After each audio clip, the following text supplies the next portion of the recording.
नमस्कार, आदाब। आपके साथ मैं फराज। दोस्तों, आज ज़िक्र करने जा रहा हूँ नौशाद साहब का, महान संगीतकार नौशाद अली जी का। उनकी सब कितनी इज़्ज़त करते हैं बताने की ज़रूरत नहीं। वो कहानियाँ भी लिखते थे, शायरी भी करते थे। बड़ा ऊंचा उनका कद रहा। नौशाद साहब लखनऊ से बॉम्बे कैसे आए हम सब जानते हैं। उनके वालिद म्यूज़िक के ख़िलाफ़ थे। एक किस्सा उनका शेयर कर रहा हूँ ताकि हमको पता चले कि स्ट्रगल क्या होता है।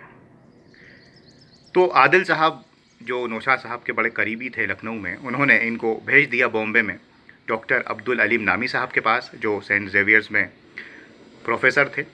नौशाद साहब वहाँ कोलाबा में उनके पास रहने लगे। नामी साहब ने कहा कि दादर में सब फिल्म कंपनियाँ हैं, आप वहाँ स्ट्रगल कीजिए, कोशिश कीजिए, रंजीत कंपनी वगैरह। नौशाद साहब अब कोलाबा से दादर जाने लगे, तकरीबन 22 मील।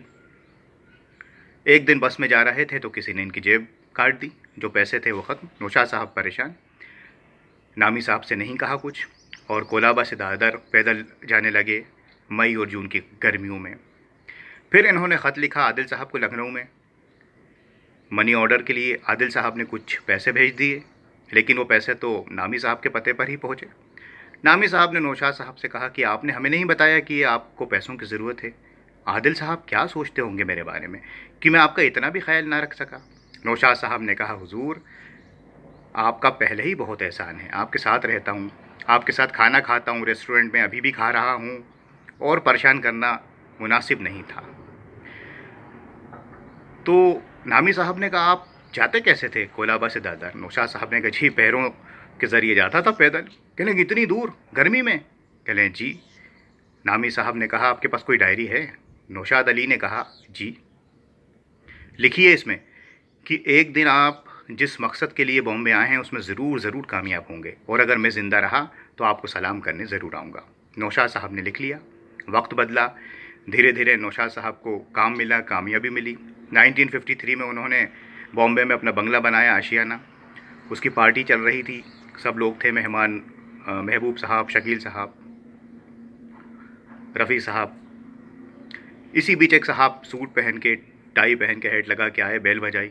नौशाद साहब ने उन्हें देखा, पहचान न सके। उन साहब ने कहा, अरे मैं हूँ डॉक्टर नामी, अब्दुल नामी।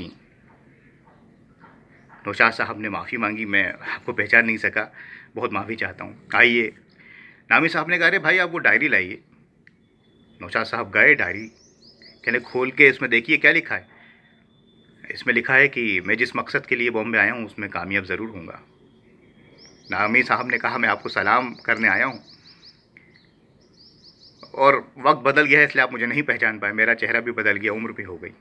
आपकी गलती नहीं है, लेकिन आप जिस मकसद के लिए आए थे उसमें कामयाब हो गए, तो आपको सलाम अर्ज़ है। तो ये थे नौशाद अली।